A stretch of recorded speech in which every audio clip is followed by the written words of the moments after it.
Well, as temperatures continues to rise, so do cases of heat-related illnesses. And to talk about that and more, we are now joined by lifestyle medicine specialist, none other than Dr. Dex Macalintal, the resident doctor of One News. Welcome to Morning Matters, Doc. Maraming salamat for inviting me over. Yes, thank you also for coming here on a Friday morning. Doc, before we talk about these heat-related illnesses, I just wanted to ask about that report of Gretchen, right? It's great news to finally hear the voice of Pope Francis. He already was able to sit down. Nag-work pa nga daw siya a little bit, and he called his friend na pare sa Gaza. Is that a good sign, Doc, of things to come for Pope Francis? It's a good sign na nakakapagsalita, nakakaupo, nakakatrabaho. Pero again, hindi tayo po pwede maging complacent sa ganitong pagkakataon kasi nga, sabi nga natin, itong mga nakarang araw, binabantayan natin ni Gretchen yan na okay siya, tapos biglang nagkakaroon pa rin ng bronchospasm. Although hindi naman siya sabi natin na magiging pangit yung ayaw natin nun. Hopeful tayo na mas maging okay yung status niya. So kumbaga, Doc, kailangan guarded pa rin tayo. Definitely. But for those who weren't able to catch your interview with Gretchen, double pneumonia, Doc, how serious is that? It is serious, no? Kasi nga dalawang lungs mo nagkakaroon ng pneumonia. Okay. Pwede kasing isang lung lang yung magkaroon ng pneumonia, isa lang yung bahagi ng lung mo yung magkaroon ng pneumonia. Pero ito double kasi or bilateral. Well, common din naman dito sa atin sa Pilipinas nagkakaroon ng ganyan. Pero sabi nga natin, yun yung mga tao na kumpleto yung bahagi ng lungs nila ay nagkakaroon din ng problema, lalo pa ito si Pope na medyo frail, tapos may history siya na natanggalan ng isang bahagi ng kanyang lung. So he's more susceptible to different illnesses, right, Doc? Pero how do you get pneumonia po ba? At ano yung usual recovery time niyan? Ang pneumonia, nakukuha mo yun from viruses or bacteria or fungi. From the environment? Through the environment. Pwedeng may pneumonia yung kausap mo, nakawakan ka, ganyan, pwede rin ganun. And then, yung recovery time usually 2 to 4 weeks, pero some people would extend up to 10 to 12 weeks. Depende. And treatment includes? Treatment includes depende dun sa etiology or kung ano yung pinanggalingan. Halimbawa, if you have a bacterial type of pneumonia, you can give antibiotics. If you have fungal pneumonia, you should give yung antifungal. Kung viral, usually it goes away, pero kailangan supportive treatment. Pero Doc, ako naniniwala ko, aside from medicine, aside from science, it's also the mental toughness, right? And as we see dito kay Pope Francis, yung yung passion din niya, I guess his love also for the Catholic faithful is what also helps him to recover, di ba? Yung mind is just as important as your body. Okay, Doc, so let's talk about heat-related illnesses. Napakainit na po. Napakainit. Nararamdaman niyo na rin ba? Nararamdaman ko kanina, papunta pa lang ako dito sa studio, napakainit na talaga eh. Correct. Kahit sa hapon, Doc, papansin ko pag papunta kang trabaho, di ba? Yung hirap na yung aircon na palamigin yung sasakyan, or nilalabas mo na lahat ng pamaypay mo. Although it's not yet officially the dry season according to Pag-asa, but ito na nga, as early as the first week of March, we're starting to feel the heat. Ano-ano po ba ang mga heat-related illnesses na dapat nating bantayan? Tatlo na lang muna, yung una dyan is yung heat cramps. So cramps, isipin niyo mainit masyado and then nagkakaroon ng problema sa inyong mga cramps, nagkakaroon ng muscle spasms, ganyan. And then ito, medyo masakit yung mga legs ninyo, masakit yung katawan, ganyan, dahil nga sa init. So usually nagkakaroon kasi dyan, naglulose ka ng electrolytes, you lose water. Pero kapag medyo madami na yung nalulose mo, dito na papasok yung tinatawag natin na heat exhaustion. Okay. Si heat exhaustion naman, ito, pagod na pagod, you really feel fatigued. Minsan may konting nausea, may konting vomiting, sumasakit yung ulo, which is parang kumbaga parang nandyan yung nandyan ka sa gitna.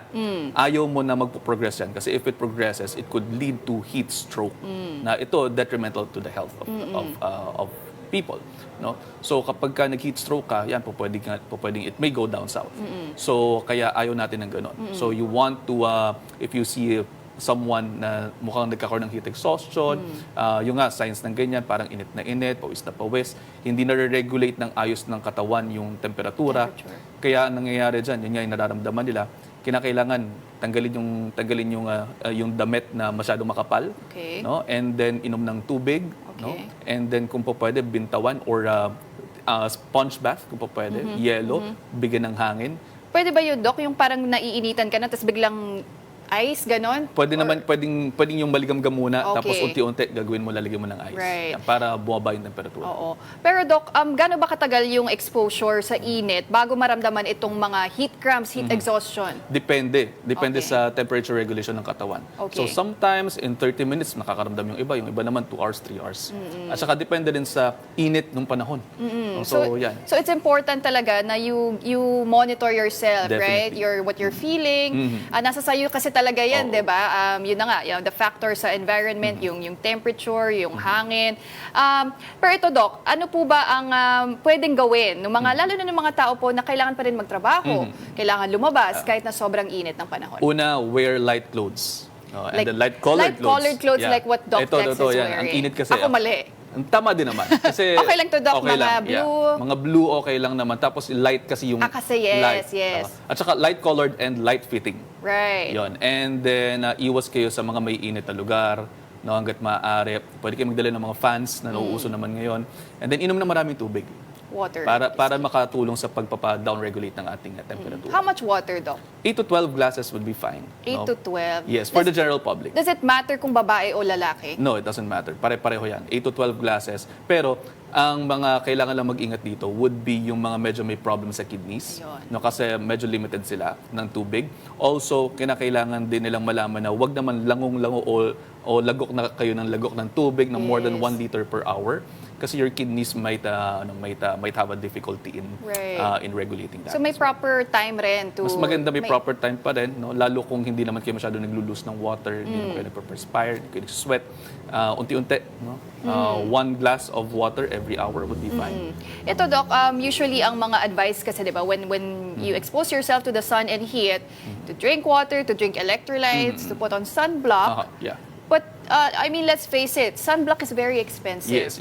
Electrolytes are also very expensive. Actually, ang sunblock ngayon, kakakita ko lang sa supermarket, ang pinakamura siguro 400, 500 for a small bottle, right? How can we protect ourselves considering na with inflation and napakamahal na ng mga bilihin, ano yung mga alternatives na pwedeng gawin ng mga Alternative. Say for example, you have 1 liter of water. Yes. No, pwede ka maglagay dyan ng asin. No? Asin? Yes, asin. At saka asukal ng onte. Okay. So, titimplahan lang yon, and then you have your ORS na. Okay. Yun lang yun, di ba? And Okay, then, pwede na, kung maglo-long sleeves kayo na medyo light yung colored, pwede na rin yun. Basta loose fitting also. Yeah, loose fitting. Hindi naman yung hapit sa Hindi naman hapit na hapit. Kasi yung makakapal. pagka makapal na makapal, dyan papasok yung mga mas mainit sa pakiramdam. Correct. Yun, para lang ma-protect yung katawan. Coconut juice, Doc. Buko juice. Buko juice is also okay, no? Pero kasi medyo diuretic eh. So iihi ka pa rin eh. So kung kailangan nyo lang talaga ng pang-replenish. Right. Just regular water would be fine. Oo. Pero kayo, Doc, in the past few days and weeks, marami ka na bang na-treat na mga pasyente? Marami-rami na yung On- naging heat exhaustion. Heat exhaustion. Yes, more of heat exhaustion. Parang masakit yung ulo, may kasamang tension headache, yan, lalo na nung tumaas yung temperatura natin. But how do you rule out, how do you diagnose, Doc, na heat exhaustion nga yun? It's not just a simple migraine or something na hilo. So sa history, Sa the patient history, was exposed to, exposure, okay. the patient was exposed to heat, and then naramdaman niya na ito na naramdaman. Okay, Doc, punta naman tayo sa ibang mga health issues na kinakarap natin Yes. ngayon sa bansa. Dengue. Dengue. There was a Meron pa din. recent outbreak, right, in different cities here in the metro. Bakit po ba parang hindi naman na wet season, but you have a dengue outbreak? Yes, meron pa rin kasi mga stagnant waters, no? So doon din kasi yung breeding grounds ng mga lamok eh. And then Okay. itong mga lamok na to, yan yung nagiging problema natin kasi vector-borne ang dengue. Okay. So kung hindi mai-eradicate, hindi matatanggal yung mga lamok na yan, yung mga ganyan, sa mga screens po ninyo, nakikita po ninyo yung mga gulong no, na pinamumugaran na mga kitikiti na magiging lamok in the long run. Yan yung nagiging problema natin. Kaya kinakailangan po natin talaga tanggalin yung mga ganyan, itapon, linisin, maglinis tayo ng paligid, nakikiusap na rin po kami sa inyo na tumulong na po tayo sa paglilinis ng ating paligid para makaiwas tayo sa mga ganitong klase ng sakit. Para lang mas malinaw, Doc, sa mga viewers natin, no? Ano ba yung mga examples ng mga areas na posibleng magkaroon ng stagnant water na mamamahay yung mga lamok na may dengue? Ito katulad ito, yung mga may drum. Drum? No? May mga drum, may mga gulong na Okay. mga lumang gulong Yes. ninyo. At saka basta't meron kayong makikita ng mga puddles dyan, yan po pwedeng pamugaran yan. Ito, may mga halaman kayo na nagkokolekta ng mga tubig. Yan, pwede pong pamugaran yan. Dok, parang may narinig po ako na ang dengue din daw, hindi nag-thrive in dirty places, but sa mga malilinis pa daw na tubig. Maaari din. No? Pwede rin yun. Kahit saan kasi kung saan mayroong tubig, stagnant water, pwede silang. Paano yung mga flower vase, Doc, di ba? Or if you have different ornaments sa bahay na kailangan ng tubig, is well, that... that's why you have to clean it every day. You have to practice, naman talaga, good cleaning habits, right? Yes. And good hygiene na rin in your home. Okay, Doc, ito naman din, ang hand, foot, and mouth diseases. Rampant ngayon yan, Rampant Doc. din. Oo. Ang dami, no? Parang sunod-sunod, no? Oo, oo nga. parang dami, di ba? Parang one time you have dengue and then ito, heat-related illnesses, and then meron pa ring hand, foot, and mouth disease. Yeah. This is because these are viruses kasi. Okay. Yung hand, foot, and mouth disease is caused by a group of enteroviruses. Specifically, most common dyan yung Coxsackie A16. So itong virus na to, it can really spread, no, sa mga closely knit na mga lugar at saka pati sa mga schools ng mga bata. Kaya usually affected din dito mga bata, 5 and below. So nakikita dyan, usually lagnat lang, tapos generally feeling unwell, and then minsan magko-complain sila ng masakit yung mga throats nila. Akala nila acute tonsillopharyngitis or tonsillitis. Pero if you take a look at the hands, if you take a look at the feet, if you take a look at yung mouth area nila, yung oral cavity nila, merong mga ulcers na tinatawag natin, parang mga bumps, mga rashes. Yes. No? So yan yung tinatawag natin na hand, foot, and mouth disease. Since it's a virus, supportive treatment lamang tayo dito. We don't usually give antibiotics unless there is a superimposed bacterial infection, which we see sometimes sa mga oral cavity nila na apektuhan na din yung tonsils and then nagkakaroon ng nana. That's the only time. Pero generally, no, sa most people, it would go away mga 7 to 10 days, nawawala naman. And sino po ang pinaka-susceptible dyan, Doc? Mga bata Mga talaga. bata talaga. So pag mga adults, hindi masyado, Doc? Meron pa din. May resistensya ba tayo, Doc? May resistensya pero meron pa rin nagkakaroon. Okay. So you don't take your guards down. So how can we protect ourselves, Doc? Even with dengue, no? I mean, is vaccination still the way to go? Well, vaccination is there, no? Pero kasi kahit mag-vaccine ka, kasi no, naririyan pa rin yung mga ibang mga factors. Say for example, your exposures pa rin. And then ang pinakamaganda pa rin dyan is yung hand washing, no, personal hygiene. Dyan pa rin naman siya papasok. Lahat pa rin dun pupunta. Okay, Doc, ito po.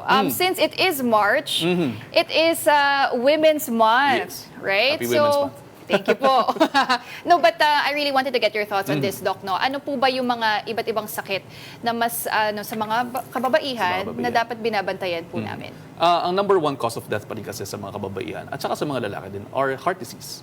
So bantayin po ninyo mga puso niyo, mga kapatid. Pangalawa, sa mga sakit sa mga sakit ng puso. Okay po. At saka yung hindi na rin yung mga makakasakit na rin. Oh, yun. Pangalawa would be neoplasms. Okay. Dito na papasok yung mga cancers natin. So definitely ang number one cause pa rin ng cancer sa babae is the breast cancer, no? Colorectal cancer is the second, third is yung cervical cancer, and then lung, and then ovary. So syempre sa babae, breast and yung cervical cancer. So dapat dito nagpapa-screen yung mga babae. No? How often, Doc? How often? Every 2 years. For breast cancer, every 2 years once you reach 40 and above. No? And then for the cervical cancer naman, when you reach 21 to 29, every 3 years. No? And then when you reach 30 and above, dyan papasok yung every 5 years. Pero ito meron ditong HPV testing na rin. So yun. Kayo, Doc, you are a lifestyle medicine specialist. Yeah. What lifestyle habits can help reduce your risks of getting these illnesses? Number one, pa-vaccine, no? Lalo yung sa Vaccine. HPV. Okay. No? Number two is yun nga, screening para makita natin kung magkakaroon ng problema. Pangatlo, hindi mawawala yung pagkain ng tama.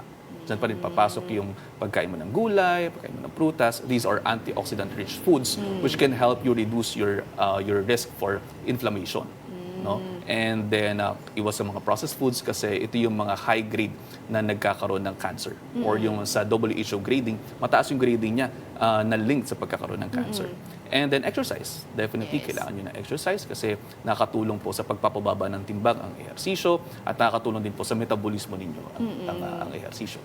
umiwas din sa mga bisyo kasi walang magagawang mabuti yan sa mga buhay. Kailangan gumalaw-galaw. Galaw-galaw. That's interesting, Doc, no? Because even what you put inside your body, what you eat, can Yes. affect your organs. na hindi naman talaga Yes. directly sa tiyan mo. Aha, yes, tama. Kasi your exposures dun sa mga chemicals, your exposures sa lahat ng kinakain mo, kasama yun. No? So, it's a collective thing pagdating sa ganyan. So, tama yun. Parang kumain ng tama para buhay ay humaba. Gumalaw-galaw para hindi agad pumanaw. Umiwas sa stress, mga best. Umiwas sa bisyo, walang mabuting magagawa sa buhay nyo at matulog kayo na mahimbing. Ganda talaga ng mga advice ni Doc Dex. But for now, thank you very much for joining us here on Morning Matters, Doc. Anytime. Makakatulong po talaga lahat ng advice nyo. And we'd love to have you again next time. Of Let's course. talk about Anytime. other topics rin. Sure. But for now, that was Lifestyle Medicine Specialist, Dr. Dex Macalintal.